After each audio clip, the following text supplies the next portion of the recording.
And I suppose that's such a important feature for parents with children on social media. What do you make of the government, though, enforcing this social media ban for under 16s? We're now seeing other countries around the world, such as Malaysia, potentially going to adopt what Australia is doing here. Do you Mhm. think it's the right move? Well, I have quite a few grandchildren, and it's when you exposed to some of the things that they see on adult sites, it becomes really vivid, why this needed to happen. In fact, what started it for me was this was like an intellectual challenge initially, but when I saw a report from The Guardian in the UK where it said that three-quarters of the kids that they had interviewed had seen a beheading. And I Wow. just imagined my own grandkids having seen a beheading and my daughter never having seen a beheading. Their mother has never seen a beheading. Mm. I'm just thinking this is a completely different time. My daughter's a pretty tech savvy person. She grew up with technology, but she is not being exposed to the things that modern technology is possible now. So, it is really a different world. And although on the other side of it, you're thinking about how this could be seen as an infringement on people's rights and everything, when you think about a kid being exposed to adult themes, adult content, you really understand it's important to have that delay in there. So Mm. personally, I agree with it, but to me, this is a get the guns kind of moment where Australia, Australians are generally uh, pretty laid back. They don't like having a big opinion about things. And then all of a sudden, they just decide that common sense overrules everything and they say that enough is enough. And because 80% of parents are all for this. So even though I have a personal position on it, the government's call has been to make this law.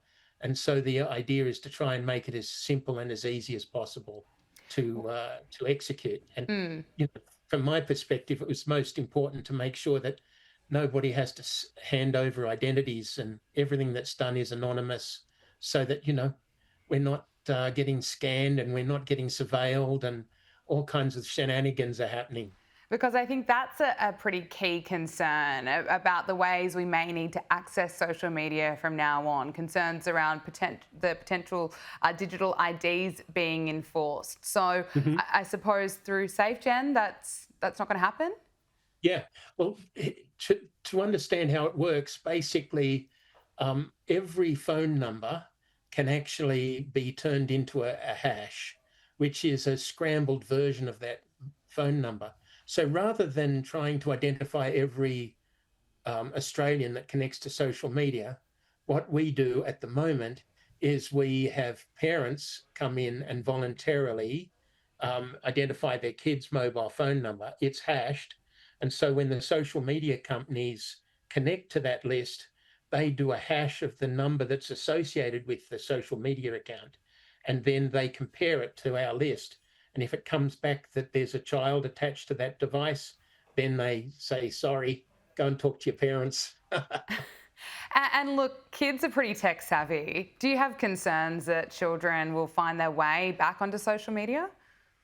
Yeah, well, very early in this process of trying to solve this problem, I have some friends that are in the IT space, and they're very tech savvy, and their kids just give them all kinds of grief with parent control software. Like and and for them to have trouble, I'm thinking it's a constant battle, and he just so Hmm. frustrated, and he knows what he's doing. So the general population, general families, really, they're really in the firing line because their kids are really tech savvy. Mm, they But certainly are. yeah, but with something like this, it's pretty binary. So, and it actually, interestingly, it happens at the telcos because you can't actually get a SIM unless you're an adult. And I don't think many people think about that. To actually have a SIM, you need to present all kinds of Mm. identity information. And so it's quite easy to work out who is an adult and who is a minor associated with it. But at the moment, we're just asking for parents to cooperate. And that's why we started organically just doing opening up the service so people can actually add their kids. And we've got a simple sign up system on the site, on the safegen.com.au site, where people can add themselves first as a parent and then add their child's number. And it all just happens automatically from there. There's no stuff you've got to do on the phone. There's no software to load or any of that. It's all done at the social media side. And the social media companies are all collecting mobile numbers anyway, because that is what you use for your second factor when you authenticate your account. So it's one of those things which is pretty obvious after you see what we're up to. Yeah. Well, I Hopefully, certainly, it really becomes a good, simple national solution. yeah, well, it's certainly a great focus to focus on, making the internet a safer place for children without destroying individual privacy. Rick Richardson, Australian inventor, thank you so much for your time. Thank you.